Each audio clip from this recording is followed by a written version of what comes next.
दोस्तों पहली बात तो आप ये समझ लीजिए कि जब तक आप जज साहब को बिलीव नहीं दिला दोगे कि ये मामला आपसे लिंक नहीं है, या फिर इस केस में आपका डायरेक्ट तरीके से नाम नहीं है, या फिर इस केस में डायरेक्ट आपकी इन्वॉल्वमेंट नहीं है और आपका इस केस से कोई भी लेना देना नहीं है, आप निर्दोष हो, या फिर जज साहब को अगर ऐसा बिलीव हो जाता है, उन्हें लगता है कि इस इंसान के अगेंस्ट ज्यादा एविडेंसेस तो रिकॉर्ड पर है ही नहीं, तो ऐसे में बेल के ग्राउंड बन जाते हैं। दोस्तों अक्सर जो कमर्शियल क्वांटिटी के मामले आते हैं एनडीपीएस केस में, एनडीपीएस केसेस जो एक्ट आया 1985 में, the narcotic drugs and psychotropic substance act 1985, जिसमें काफी कठोर ये कानून बनाया गया, जिस कठोरता हम ये बोल सकते हैं कि इसमें लाइफ इम्प्रिजनमेंट मतलब कि उम्र कैद से लेकर फांसी तक का प्रावधान भी है इसके अंदर। अब दोस्तों डिपेंड करता है कि आपका केस कौन सा है, हो सकता है स्मॉल क्वांटिटी का मामला हो, ये भी हो सकता है कि आपका इंटरमीडिएट क्वांटिटी का मामला हो, और ये भी हो सकता है कि कमर्शियल क्वांटिटी का मामला हो। सबसे ज्यादा प्रॉब्लम आपके लिए बढ़ जाती है जब मामला होता है कमर्शियल क्वांटिटी का।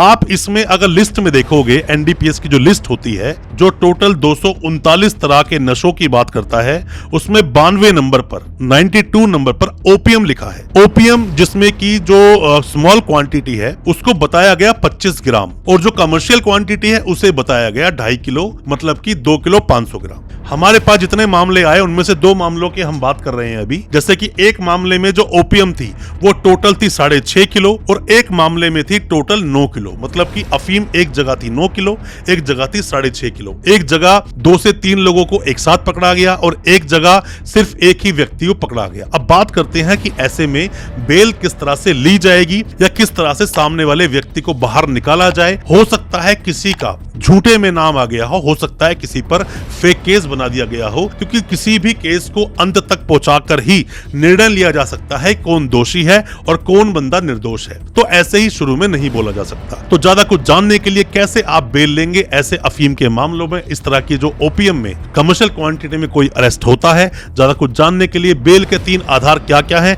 दोस्तों बने रहिए हमारे इस वीडियो के साथ। नमस्कार दोस्तों, फिर एक बार स्वागत करता हूं आप सभी का अपने इस YouTube चैनल पर, जिसका नाम है फाइट फॉर ट्रू और मेरा नाम है वीरेंद्र वर्मा। जैसा आप सभी जानते हैं हम इसी तरह की लीगल अवेयरनेस की वीडियोस आपके लेकर आते हैं और आपको बनाते हैं कानूनी जानकार। दोस्तों कमर्शियल क्वांटिटी का मामला डिपेंड करता है क्या मामला है। जैसे कि गांजा की बात करें तो यहाँ पर 150 किलो 190 किलो जैसे मामले भी हमने फाइट किए, हमने देखा उन केसेस में किस तरह से सामने वाले का नाम आया। ओपियम का भी मामला आया जिसमें कि 9 किलो 10 किलो 12 किलो तक का मामला सामने आया। हेरोइन का मामला भी सामने आया जिसके अंदर के सामने वाले से 3.5 किलो भी मिली, 500 ग्राम भी मिली। पर पहले आपको ये जान लेना चाहिए कि आपका मामला कमर्शियल क्वांटिटी का है या फिर वो स्मॉल क्वांटिटी का है। कमर्शियल क्वांटिटी जैसा मैंने आपको बताया 2.5 किलो से ज्यादा का मामला अगर है तो यहाँ पर कमर्शियल क्वांटिटी का मामला बन जाता है। अब आप लोगों ने सवाल ये भी पूछे कि सर 3 लोगों के नाम है, पहला आदमी पकड़ा गया, उसके पास से टोटल मिली 6 किलो, उसने सामने वाले का नाम लिया कि मैंने इससे लिया था, उसको पकड़ा गया, और एक आदमी जिसको देने जा रहे थे उसको पकड़ा गया। तो सर 6 किलो तीनों में बांटोगे तो 2-2 किलो आएगी, तो ये तो कमर्शियल क्वांटिटी नहीं हुआ। दोस्तों ऐसा नहीं होता, जिसके पास से पकड़ा गया वो कमर्शियल क्वांटिटी वहीं से शुरू हो जाता है। 3 आधार क्या है बेल के, उसके बारे में आप जानिए। सबसे पहला आधार क्या बोलता है दोस्तों, पहली बात तो आप ये समझ लीजिए कि जब तक आप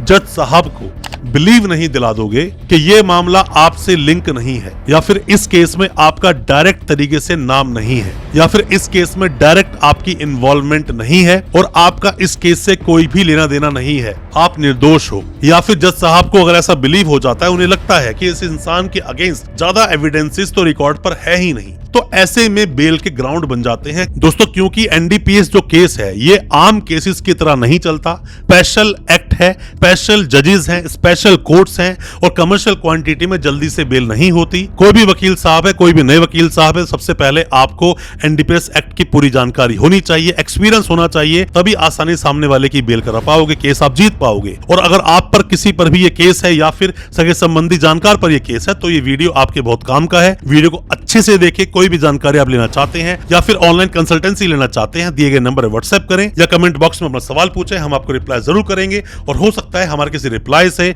आपकी बेल हो सके, आप बरी हो सके, आप अपने केस से बाहर निकल सके। दोस्तों, एनडीपीएस एक्ट को सेक्शन 37 और ज्यादा सीरियस बना जाता है, जिसकी वजह से आपकी बेल नहीं होती, क्योंकि इसमें लिखा है जितने भी मामले इस केस के अंदर होंगे वो सभी कॉग्निजेबल होंगे। और साथ में ही मतलब ये मान लीजिए कि सीधा तरीके से किसी भी व्यक्ति को अरेस्ट किया जा सकता है, स्मॉल क्वांटिटी हो, इंटरमीडिएट क्वांटिटी हो या फिर वो कमर्शियल क्वांटिटी हो। ऐसे में सीधे तरीके से पुलिस उन्हें अरेस्ट कर सकती है और लोगों को बेल नहीं दी जानी चाहिए। जिसमें सेक्शंस की बात करते हैं, सेक्शन 19 हो, 24 हो, 27 हो, ये सेक्शंस की बात करता है कि ऐसे में सामने वाले को बेल नहीं दी जानी चाहिए। तो यहां पर वही रूल अप्लाई हो जाता है, रीजन टू बिलीव, कि आप पर जज साहब बिलीव क्यों करें कि आपकी इस केस में इन्वॉल्वमेंट नहीं है। आपको ये प्रूव करना पड़ेगा कि जो अफीम मेरे पास से बरामद हुई है वो मेरी नहीं है, या फिर मेरा इससे कोई लिंक नहीं है, या फिर मुझे झूठा फंसाया जा रहा है, या फिर ये मान लीजिए कि वहां पर स्टेट के पास इतने एविडेंसेस ही ना हो, और कोई एविडेंस अगर हो भी तो आप उसको ब्रेक कर सकते हैं,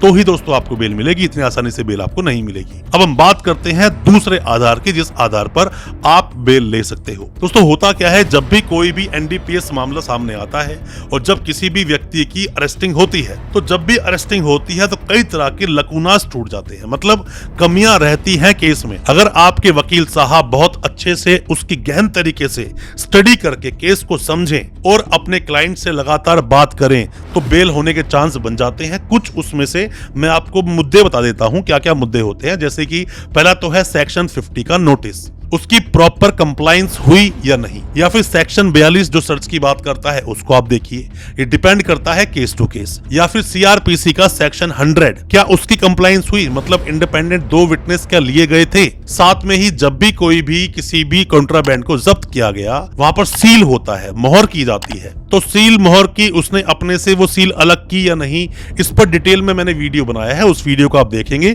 तो टेक्निकल चीजें भी इस केस की आप समझ जाएंगे, क्या क्या टेक्निकल चीजें होती हैं। जैसे कि एफआईआर कब दर्ज की गई, किस तरह से फर्द बनाई गई, ऐसी बहुत सारी चीजें दोस्तों होती हैं, वो सब आपको जाननी चाहिए। टेक्निकल पॉइंट्स पर भी आप बेल ले सकते हैं। पर मैं फिर बता दूं, आप अगर नए वकील साहब हैं, कोई भी लॉ स्टूडेंट हैं, आपका किसी भी केस में नाम आया है, सगा संबंधी जानकार कोई जेल में है, तो आप इन टेक्निकल मुद्दों पर ना जाकर केस में से भी काफी कुछ ऐसा निकाल सकते हो जिससे कि आपके व्यक्ति जो जेल में है उसकी बेल हो सकती है, यहां तक कि वो बरी भी हो सकता है। तो घबराने की जरूरत बिल्कुल नहीं है।